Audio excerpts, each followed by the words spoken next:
These spiritual beings have been ruling this planet through very specific bloodlines who long ago swore allegiance to these beings in exchange for wealth and power over the human race. In preparing the whole world for the ultimate spiritual deception these evil entities have planned. These bloodlines are literally able to be traced by genealogists all the way back to ancient Sumer and Babylonia, and these human familiars or pets of the demonic angels have worshipped Satan and his minions under many forms from the time of Sumer right up to our present day. So there were new beings planted in the garden. Primarily, they had been created to function as sources of food for the collection of gods that had been possessed by evil. Secondarily, they were to be used as physical vessels to be possessed by the gods. Once possessed, they would be used to carry out evil's plan to spread death and destruction on earth. Incest was practiced by ancient Egyptian royalty. Mothers married sons and brothers married sisters to keep the power and the money all in the family. Like their pharaonic ancestors, the British monarchy have a long history of incestuous inbreeding.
When the world started to recover from great geological catastrophes, which I'll come to in a second, there were areas of the world that stood out in terms of their abilities and potentials and advancement. These were some of them, and this area is particularly important to the bloodlines I'm talking about.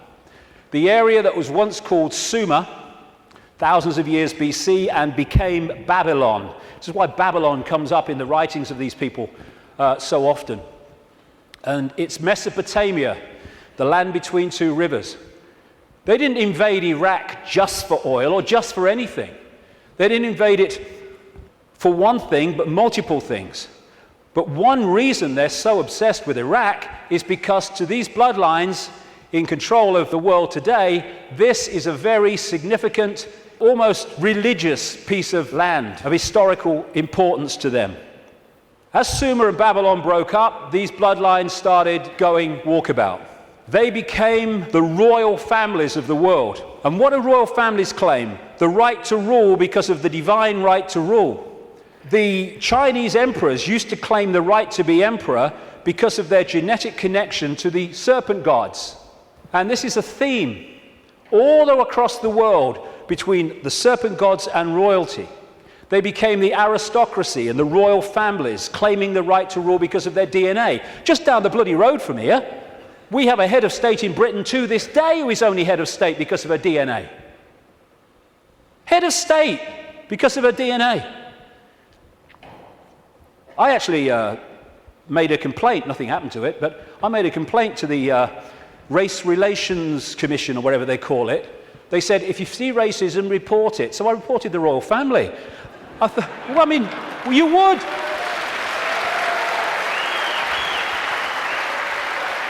You would.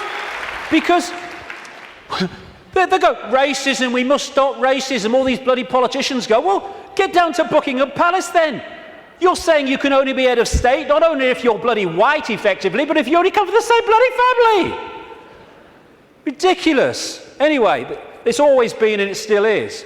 And so these aristocratic and royal families moved on. Eventually, when the people started to rebel against overt royal control dictatorship, these families, some of them stayed in the royal families overtly, and there's still some around, like ours.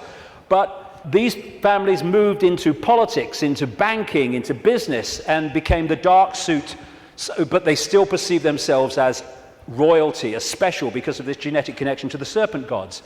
And through the British Empire, the so-called Great British Empire, and the other European empires, as these bloodlines moved up into Europe from the Middle East, etc., they exported these bloodlines all over the world. And we saw them in power in what we call colonization. But there's two types of control. One has a finite life, one can go on forever until it's exposed. The one that has a finite life is a dictatorship that the people under dictatorship can see, touch, and taste. Communism, fascism, apartheid. People know where they stand, and eventually, therefore, they will rebel against it because they know what they're dealing with. The greatest form of control is a control you can't see. Prison without the bars. You can't see the bars because you'll just sit there. People do not rebel against not being free when they think they are. And that's the idea of replacing the colony control with another kind of control called freedom. So what happened is, as these colonies, like the United States as it became, etc., and all the others around the world, as they were given independence, what was left out in those countries were the bloodline, under different names, the secret society network that manipulates the bloodline agenda, and those countries have gone on being controlled ever since. But because they have the ability to have a vote every 4 or 5 years, they don't realize they live in a tyranny. And that's how it works, the prison without the bars, and until it's exposed, it'll go on forever. And so these kind of people, especially the Rothschilds, they are major, major players in this. They are the middlemen for the manipulation of this reality from these entities mostly outside of this reality. And what they've created is like a global transnational corporation. What you have with a corporation is you have a headquarters somewhere in the world, and then in each country you have subsidiary companies of that headquarters, that central point. And all the subsidiaries in the world carry out the policy of the central point.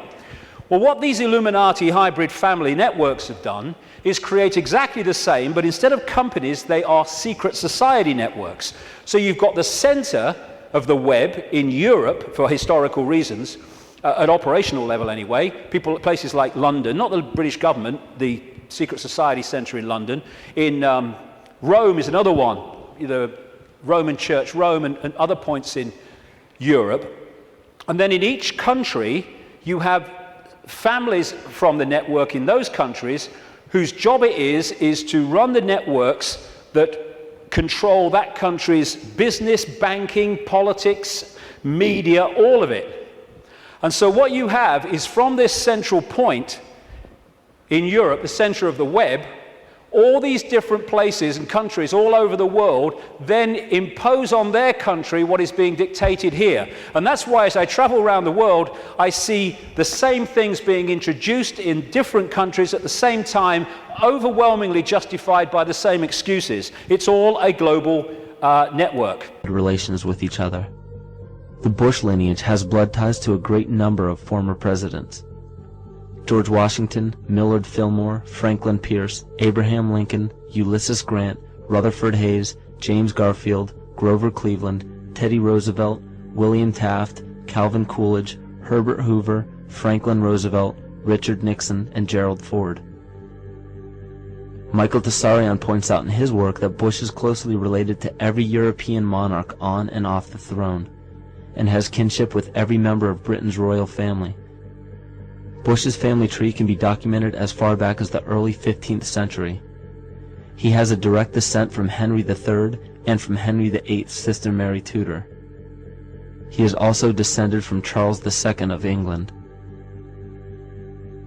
And we also find that George W. Bush is a direct descendant of Godfrey de Bouillon. Godfrey was the first king of Jerusalem after he recaptured it from the Saracens, which was the name for the Islamic faith during the Middle Ages. It is interesting to note that the current occupation of the United States in the Middle East was re-established by the same family, George Bush Sr. in 1991, and again by George Bush Jr. in 2003. George Bush Jr. is then found to be a cousin to both opposing candidates of his 2 terms in office, Al Gore and John Kerry. Democratic President Barack Obama also has blood ties with George W. Bush, as well as Gerald Ford, Lyndon Johnson, Harry Truman, James Madison, and the British Prime Minister Sir Winston Churchill. On the opposing side of the 2008 presidential ballot, John McCain is descended from Robert the Bruce, King William I of Scotland, and also Godfrey the Bullion. Let me take you through this, branch by branch. The 101st Airborne Division, Air Assault. Vice President Dick Cheney, the man who's only a heartbeat away from the presidency, is actually a blood relation. He's President Bush's 9th cousin once removed. Cheney's cousin Barack Obama is also Bush's 11th cousin and the 9th cousin of Brad Pitt. But we're only just getting started. President Lincoln was President Bush's 7th cousin 5 times removed, and Bush shared more than just a ballot with John Kerry. That's right, they're 9th cousins twice removed. There's also royalty in the Bush bloodline. Princess Diana was Bush's 11th cousin twice removed. And then there's this bombshell. Happy birthday, Mr. President. Sure, she may have been singing to JFK, but what about GWB? He is, after all, her 9th cousin, 3 times removed. He's also related to Playboy founder Hugh Hefner, even Pocahontas, and Vlad the Impaler. Trace the family tree far enough, and you get Madonna, Celine Dion, and Tom Hanks.